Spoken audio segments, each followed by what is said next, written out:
Había algo raro en la forma en que mi tía Margaret tomó el correo esa tarde.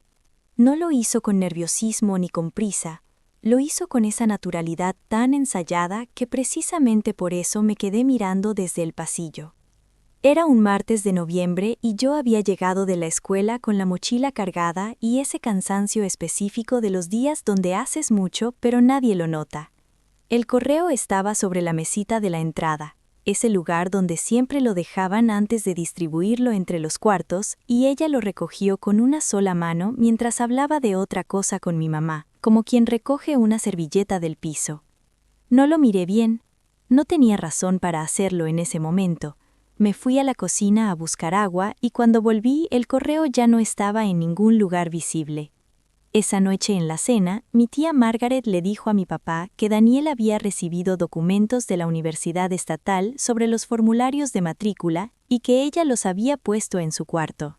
Luego me miró y dijo, con esa suavidad que ella tenía para decir casi todo, «A ti no te llegó nada hoy». Lo dijo como un dato, neutral, sin ningún peso. Yo asentí y seguí comiendo.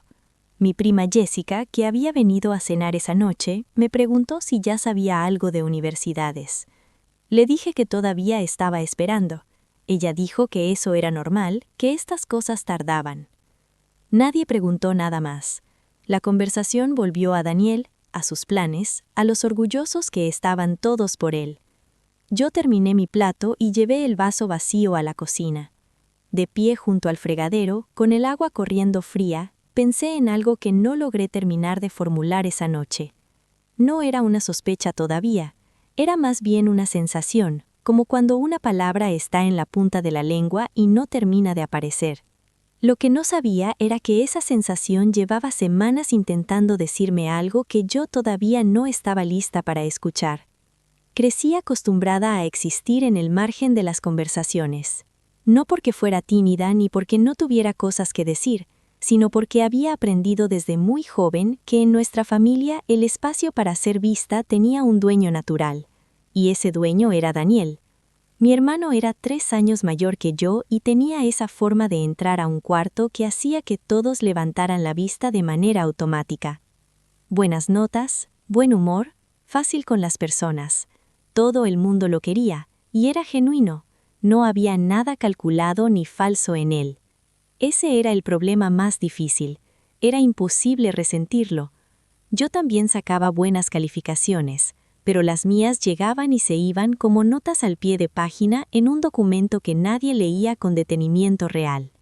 Recuerdo haber sacado un 100 en un examen de biología y dejar la hoja sobre la mesa de la cocina, en el mismo lugar donde siempre ponían los papeles importantes.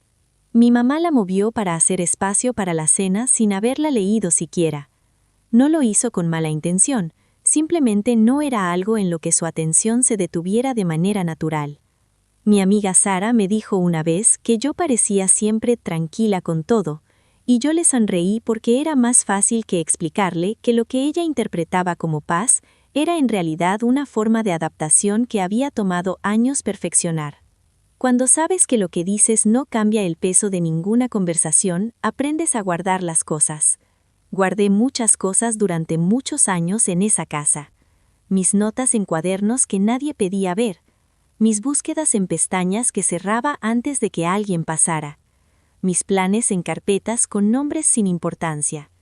Y en octubre de ese año guardé algo más. El hecho de que había empezado a enviar solicitudes a universidades que nadie en esa casa habría esperado que yo considerara siquiera. Todavía no sabía que alguien más en esa misma casa también estaba guardando algo, que llevaba semanas haciéndolo. El verano antes de mi último año de bachillerato fue el verano en que los comentarios se volvieron más directos y más frecuentes. Mi tía Emma llegó a visitarnos en agosto con sus maletas y sus opiniones, y durante las 2 semanas que estuvo, cada conversación encontraba la manera de volver al mismo punto central, lo que yo iba a hacer con mi vida. No lo preguntaban con crueldad, lo preguntaban con esa preocupación sincera que en el fondo esconde una suposición que ya fue tomada, la de que ya saben la respuesta y solo esperan que tú la confirmes en voz alta. Mi tía Emma dijo una tarde, mientras pelábamos frutas juntas en la cocina, con la ventana abierta y el ventilador zumbando, que las chicas que se metían en carreras de ciencias o ingeniería siempre terminaban sacrificando lo que realmente importa. No me lo dijo a mí directamente, se lo dijo a mi mamá, pero lo dijo en voz alta con yo presente, que es una forma particular de decirle algo a alguien sin tener que responsabilizarse de haberlo dicho. Mi mamá no respondió de ninguna manera especial, solo siguió pelando el durazno. Mi tía Margaret, que también estaba en la cocina esa tarde, dijo que lo importante era que yo encontrara algo práctico y seguro. Nadie le preguntó a ella qué consideraba práctico exactamente. Yo terminé de cortar la sandía, puse los trozos en el tazón y salí al patio con el plato. Me senté sola en la silla de madera vieja junto al árbol y comí en silencio mirando la cerca del fondo del jardín. Había un libro de física debajo de mi cama en ese momento, marcado hasta la mitad con un lápiz amarillo. Tenía también 3 folletos de universidades doblados en el bolsillo interior de la mochila que nadie había visto. Y tenía un plan, silencioso y sin forma todavía, que sentía crecer de manera firme con cada comentario que guardaba sin responder. Lo que no anticipé fue que alguien en esa misma casa también tenía un plan relacionado conmigo, aunque ese lo descubriría meses después de una forma que no podría haber imaginado. Empecé a prepararme para el SAT en junio, cuando todavía quedaban meses para el examen y nadie a mi alrededor había mencionado siquiera que yo lo estuviera considerando. Me construí un sistema propio, no porque fuera extraordinariamente disciplinada, sino porque era la única manera de trabajar sin que alguien preguntara qué estaba haciendo y por qué. Compraba cuadernos de hojas cuadriculadas en la papelería del barrio, los que parecen ser de matemáticas básicas y que nadie miraría 2 veces sobre un escritorio. Los llenaba de errores que yo misma catalogaba noche tras noche, de patrones que identificaba, de notas al margen en letra pequeña que se multiplicaban sin parar en cada página. Tenía una alarma en el teléfono programada para las 5 de la mañana. No siempre la seguía, pero cuando lo hacía me levantaba en completo silencio, hacía café en la cocina a oscuras, me sentaba en la mesa pequeña del rincón, esa que daba a la ventana que olía a tierra húmeda los días de lluvia, y estudiaba durante 2 horas antes de que el resto de la casa despertara. Nadie sabía que hacía eso. Mi tía Margaret era la primera en levantarse normalmente, y alguna mañana me encontró ahí, pero yo siempre tenía el cuaderno cubierto con un plato o metido bajo el mantel de plástico. Ella me preguntaba si había dormido bien. Yo le decía que sí. El día del examen fui sola al centro de evaluación. Les dije a todos que tenía un proyecto de la escuela. Cuando el resultado llegó en línea, 3 semanas después, lo leí en la pantalla del teléfono sentada en el bus de camino a casa. 1580. Cerré la aplicación. Guardé el teléfono en el bolsillo, miré por la ventana el resto del camino sin decir nada. Esa noche en la cena, mi papá mencionó con orgullo que Daniel había sacado 1200 y que eso era suficiente para las opciones que él consideraba. Nadie me preguntó mi puntaje. Yo no dije nada, pero guardé ese número en el lugar interno donde las cosas no se pierden nunca. Las solicitudes las empecé a enviar en octubre. Lo hice sola, de noche, con el brillo de la pantalla al mínimo y los audífonos puestos, sin música, solo para tener algo en los oídos que bloqueara el silencio de la casa. Era un proceso más largo de lo que había imaginado, no por los formularios, sino por los ensayos. Me senté frente a pantallas en blanco durante noches enteras antes de que las palabras empezaran a salir de una manera que sonara como yo realmente era, y no como alguien intentando sonar como lo que creía que querían escuchar. Escribía, borraba casi todo, volvía a empezar desde el principio. No buscaba impresionar a nadie, buscaba algo más difícil que eso. Ser honesta de una manera en que raramente lo era en conversaciones reales, en esa casa real, con esa familia real. Mi prima Jessica me preguntó una tarde si ya había decidido a qué universidad iba a ir. Le dije que todavía estaba pensando. Ella mencionó la Universidad Comunitaria del Condado con genuina buena intención. Dijo que era una opción práctica, que mucha gente empezaba ahí. Lo recibí como lo que era. Pero en mi computadora, esa misma noche, había pestañas abiertas de programas en Stanford y en otras instituciones cuyos nombres habrían generado silencios incómodos en cualquier cena de nuestra familia si alguien los hubiera visto. Envié la última solicitud un miércoles de noviembre a las 12:15 de la madrugada y me fui a la cama sin celebrar nada. La espera comenzó al día siguiente. Era la parte del proceso para la que menos me había preparado emocionalmente. No el trabajo, no el esfuerzo. La parte donde ya no hay ningún paso más que dar y solo queda seguir viviendo la vida normal de siempre, mientras afuera algo se decide sin ti. Empecé a revisar el correo electrónico varias veces al día. Y empecé a revisar el buzón físico de la casa cada tarde cuando llegaba. Aunque todavía no sabía con claridad por qué ese segundo hábito iba a volverse tan importante. Diciembre llegó y pasó sin que yo recibiera nada. Mis compañeras en la escuela empezaron a hablar de respuestas en los pasillos, de aceptaciones que las hacían llorar, de rechazos que también. Amanda me contó que había quedado en su primera opción y yo la abracé y le dije que me alegraba de verdad, y lo decía en serio. Sarah me dijo que todavía esperaba 2 respuestas y que los nervios la tenían sin dormir bien. Yo escuchaba todo eso y me convencía de que probablemente las universidades a las que yo había aplicado simplemente tardaban más, o que había algo en los tiempos de respuesta que yo no entendía del todo. Le escribí un correo a una de las oficinas de admisiones preguntando sobre el estado de mi solicitud. La respuesta llegó en 3 días y decía que mi solicitud había sido recibida correctamente y que las decisiones finales se comunicaban por correo postal y electrónico. Correo postal. Desde ese día, revisar el buzón físico por las tardes se convirtió en un hábito tan automático como dejar la mochila en el cuarto. Pero el buzón siempre estaba vacío cuando yo llegaba, o casi siempre. Había tardes en que llegaba y el interior de metal tenía esa marca específica que deja el correo cuando ha sido sacado, el papel metálico arrugado de cierta manera que no se arruga solo.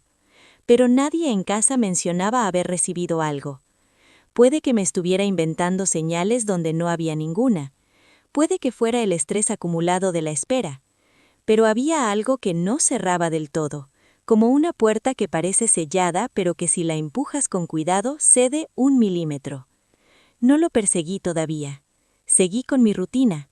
Seguí revisando el correo electrónico. Seguí esperando. Y seguí guardando esa incomodidad sin nombre en el mismo lugar interno donde guardaba todo lo demás que todavía no sabía bien qué hacer con ello. Enero fue el mes en que empecé a aceptar internamente que probablemente me habían rechazado en todas partes. Era una posibilidad real que había contemplado desde el primer día, pero que se había mantenido como algo abstracto, algo que existía en teoría, pero que yo no había sentido físicamente hasta ese momento. En enero empezó a tener peso y temperatura. Sarah recibió su respuesta de Northwestern una tarde de la segunda semana del mes y me lo contó en un mensaje con varios signos de exclamación seguidos. Yo le respondí con corazones y le dije que era completamente merecido. Y lo decía en serio. Luego puse el teléfono boca abajo sobre el escritorio y me quedé mirando el techo de mi cuarto durante un rato, que no sé cuánto duró exactamente. Revisé mi correo electrónico. No había nada nuevo. Revisé los portales de solicitudes donde era posible hacerlo. Los estados seguían diciendo «en proceso» o «decisión pendiente». Fui al buzón esa tarde como todos los días. Estaba vacío. Mi tía Margaret estaba en la cocina cuando entré de regreso y me preguntó si había llegado algo. Le dije que no. Ella asintió y siguió picando las verduras con los ojos en la tabla de cortar. Había algo en su postura que no logré descifrar bien en ese momento. Era la postura normal de alguien concentrado en lo que hace, pero también podía ser la postura de alguien que ya conoce la respuesta antes de hacer la pregunta. No lo perseguí.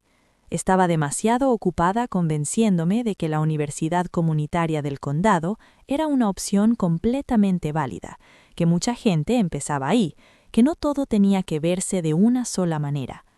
Me estaba diciendo esas cosas porque las necesitaba creer, porque la alternativa, seguir esperando algo que no llegaba, era demasiado agotadora para ese martes de enero con el frío afuera y el silencio adentro. Las noches de febrero eran las más largas que yo recordaba, no por las horas en sí, sino por lo que sucedía dentro de ellas. Había dejado de estudiar con el ritmo constante de antes porque ya no había ningún destino concreto hacia el que estudiar. Ahora simplemente existía en mi cuarto con el ruido suave del calefactor viejo, la pantalla del teléfono y esa quietud específica de cuando has hecho todo lo que podías hacer y ya no queda ningún paso disponible. Revisaba el correo electrónico 2 veces por noche, 3 veces, sabiendo que no iba a encontrar nada diferente, pero revisándolo de todas formas, porque era la única acción que me quedaba. Mi amiga Amanda me preguntó una noche si estaba bien. Le dije que sí, que solo estaba cansada. Ella me creyó porque yo siempre parecía bien. Esa había sido siempre mi habilidad más practicada. Había empezado a pensar en silencio en cómo contarle a mi familia que no había quedado en ninguna universidad y en cómo ese momento se sentiría en esa mesa del comedor donde Daniel había sido celebrado tantas veces con tanta generosidad. No pensaba en eso con dramatismo ni con escena planeada, solo con esa anticipación quieta y pesada de algo inevitable. Pero seguía existiendo algo que no me dejaba del todo quieta en la noche. Era ese detalle del buzón, la manera específica que tenía mi tía Margaret de llegar a la entrada antes que cualquier otro miembro de la casa. Un comentario que había hecho mi prima Jessica semanas antes, algo sobre un sobre, algo que había dicho y luego cortado tan rápido que casi no lo noté, pero que mi memoria sí había guardado sin pedirme permiso. Lo dejé ahí, lo añadí a la lista interna de cosas sin forma, y una tarde de febrero, sin buscarlo, sin planearlo, encontré algo que finalmente le dio forma a todo lo que había estado acumulando. Fue un miércoles sin nada especial. Estaba buscando unas tijeras en el cajón del pasillo, ese cajón largo y poco profundo que todos los hogares tienen y que nadie organiza del todo nunca. Lo abrí sin pensar y tuve que mover cosas hacia un lado para llegar al fondo, donde normalmente estaban las tijeras. Baterías viejas, un cargador sin uso, sobres en blanco, cinta adhesiva, y debajo de todo eso, una pila de sobres que no eran en blanco. Eran sobres con mi nombre escrito, con mi dirección, con remitentes que yo reconocí de inmediato, aunque mi cabeza tardó un segundo entero en procesar completamente lo que estaba viendo. Los saqué con cuidado, uno por uno, y los conté en la palma de la mano mientras estaba de pie en el pasillo con la luz de la tarde entrando por la ventana al fondo. Eran 7. 7 sobres con mi nombre, que habían llegado a esa dirección postal, que alguien había sacado del buzón antes de que yo llegara cada tarde, y que llevaban semanas guardados en ese cajón debajo de baterías y cinta adhesiva, como si fueran cualquier cosa sin importancia. Algunos estaban cerrados todavía, otros tenían la solapa levantada de una manera que hacía imposible determinar con certeza si los habían abierto o si simplemente el pegamento había cedido con el tiempo y el frío. Me quedé de pie en el pasillo parada durante un momento que no sé medir. Escuché pasos en la cocina, los reconocí de inmediato, eran los de mi tía Margaret. Caminé a mi cuarto con los sobres en la mano y cerré la puerta despacio, sin hacer ningún ruido. Me senté en el piso con la espalda apoyada en la cama y empecé a abrir el primero. Mis manos estaban completamente quietas. Eso fue lo que más me sorprendió de mí misma en ese momento. La quietud absoluta de mis manos, mientras el resto de mí procesaba en silencio lo que estaba pasando. El primer sobre contenía una carta formal de admisión de una universidad en el noreste, con fecha estampada de diciembre, 2 meses atrás. El segundo era de una oficina de ayuda financiera, también de diciembre, con números en el cuerpo del texto que leí 3 veces seguidas para asegurarme de que no estaba interpretando algo mal. $125,000, beca completa, para 4 años, renovable. El tercero tenía el membrete de Stanford, con esa tipografía que yo había visto en imágenes de otras personas, pero nunca sostenida en mis propias manos. Era una carta de admisión, con fecha de enero. Hacía semanas. Abrí el cuarto sobre, el quinto, el sexto, el séptimo, cada uno con su fecha impresa, cada uno con su remitente, cada uno con mi nombre escrito con esa precisión formal con que se escribe el nombre de alguien a quien se está esperando del otro lado. Los extendí en el piso frente a mí como si fueran las piezas de algo que todavía no terminaba de armar completamente. Fue en el cuarto sobre donde encontré algo adicional. Una nota adhesiva amarilla pegada por fuera de la solapa, con letra que reconocí de inmediato sin necesitar pensarlo. Era la letra de mi tía Margaret. 4 palabras. No la animen con esto. La letra pequeña y clara, sin firma, porque no necesitaba firma.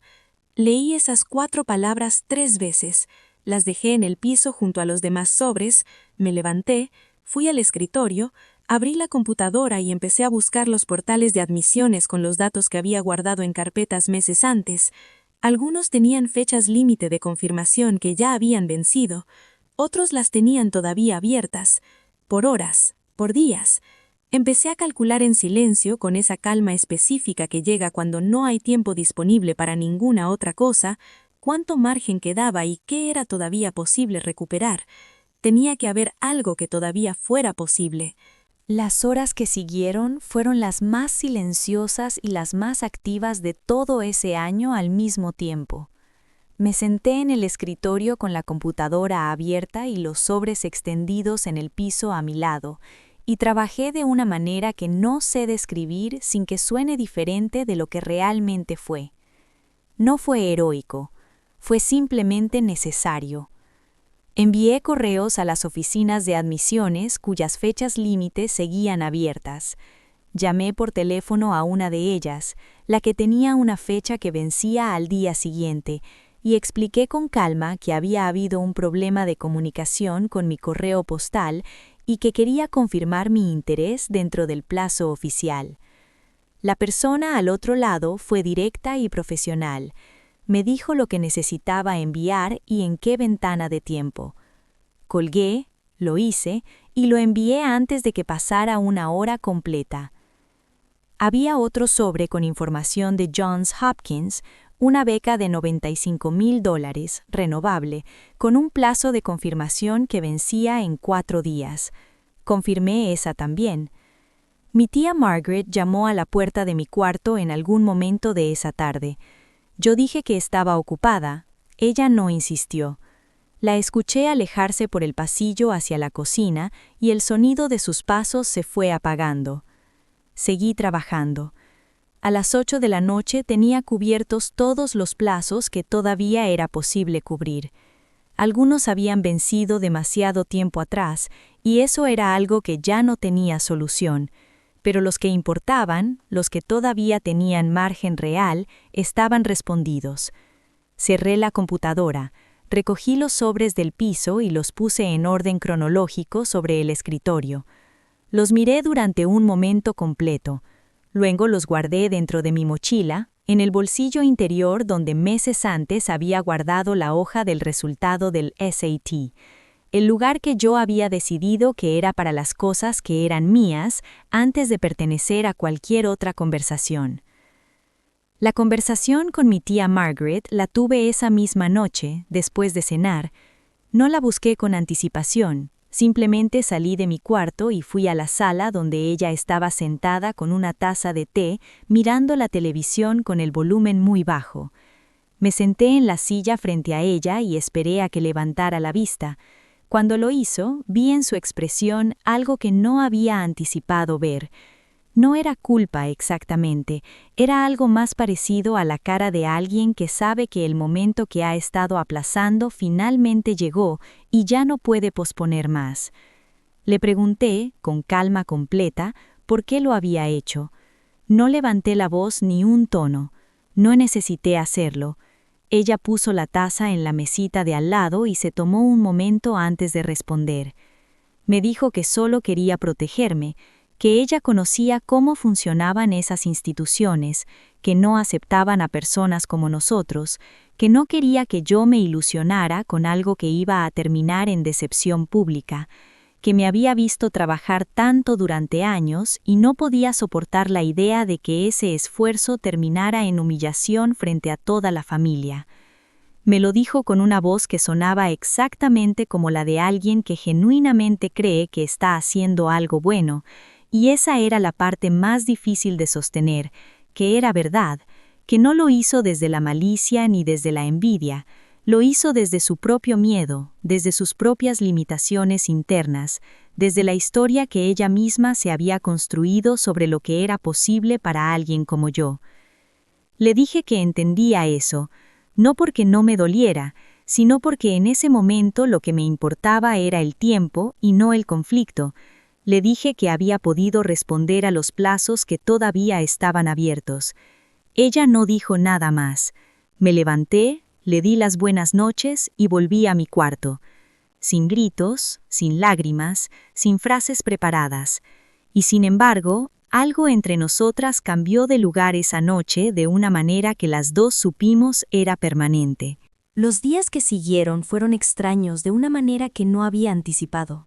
Mis padres se enteraron de todo esa misma semana, no porque yo hiciera ninguna escena o porque Margaret lo confesara de golpe, sino porque en las familias pequeñas las cosas tienen su propia manera de salir a la superficie sin necesitar de grandes anuncios.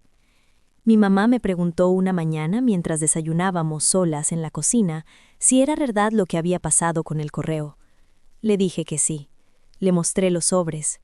Los leyó en silencio, uno por uno, despacio, y cuando terminó los dejó sobre la mesa y no dijo nada durante un momento.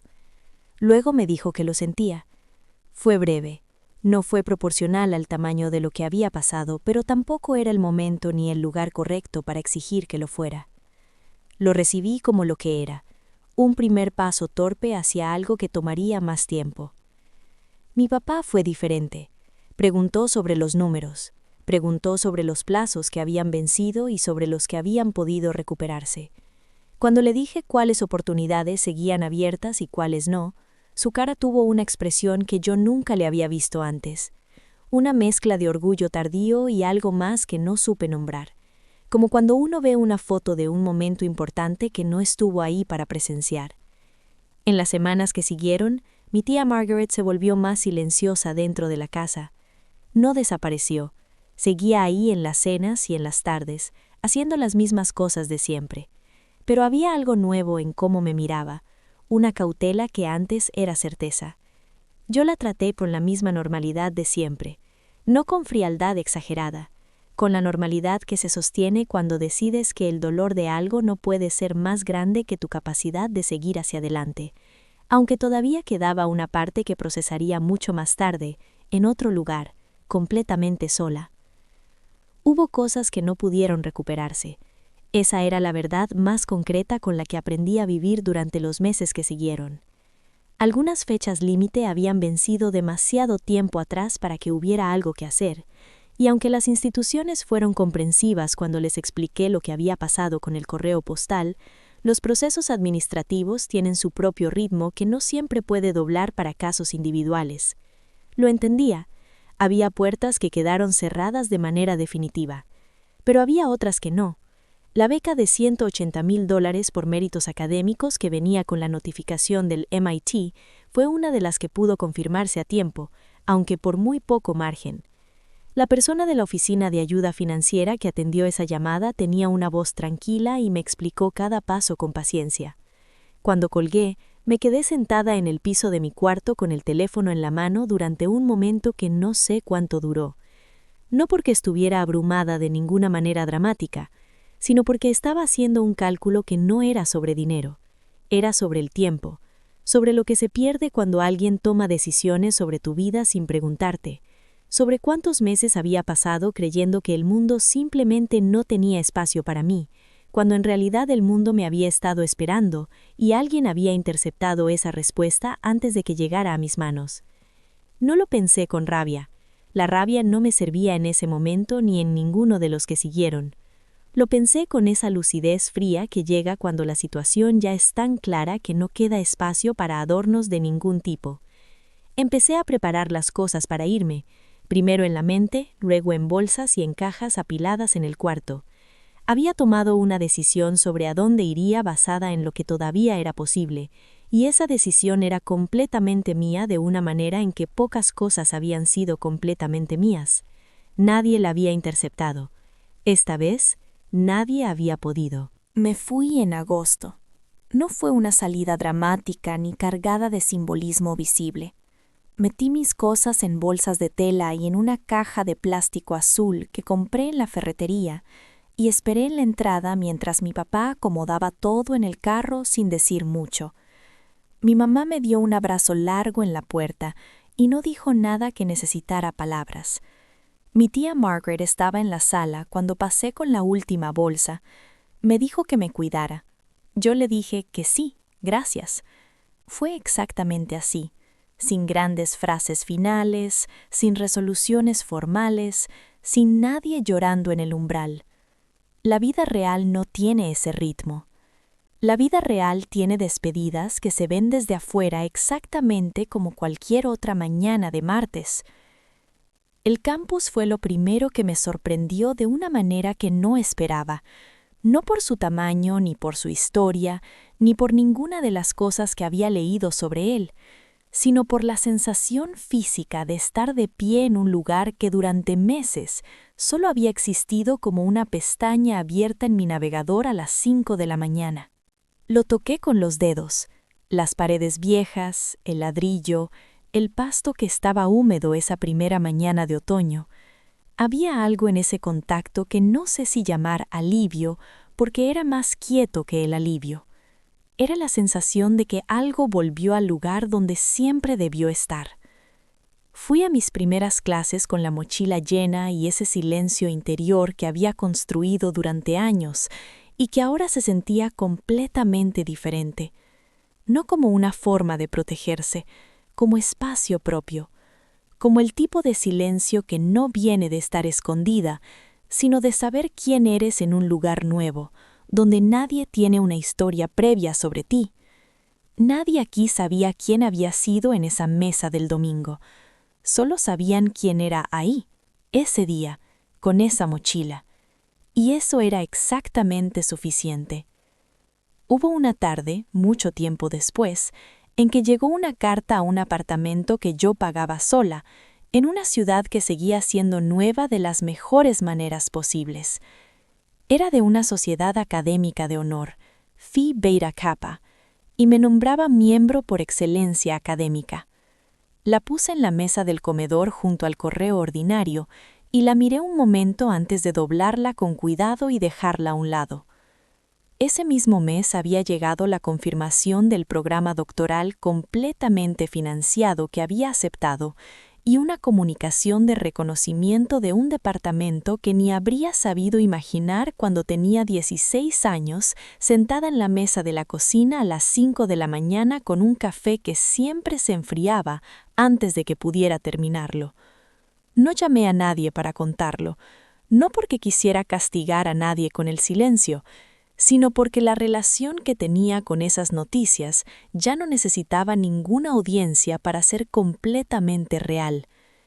Esa noche pensé en mi tía Margaret, no con la distancia calculada de quien ha decidido cerrar algo de manera definitiva, sino con esa ternura extraña que se desarrolla con el tiempo suficiente hacia las personas que te hicieron daño sin tener la intención de hacerlo.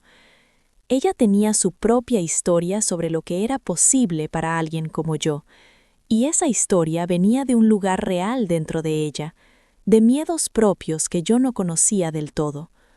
Lo que nunca entendió fue que el daño no estaba en sus dudas, el daño estaba en actuar sobre ellas sin preguntarme, en decidir por mí sobre mi propio correo, sobre mis propias posibilidades, sobre el tamaño que se suponía que debía tener mi vida. Pero incluso eso, con el tiempo suficiente y el espacio suficiente, se volvió algo que pude soltar sin esfuerzo. Me hice un té, apagué la luz del comedor y me quedé sentada un rato en el silencio completo de un apartamento que era enteramente mío. No pensé en victorias, no hice ninguna cuenta de nada, solo me quedé ahí, quieta, con la sensación extraña y completísima de que finalmente la única persona tomando decisiones sobre mi vida era yo, solo yo.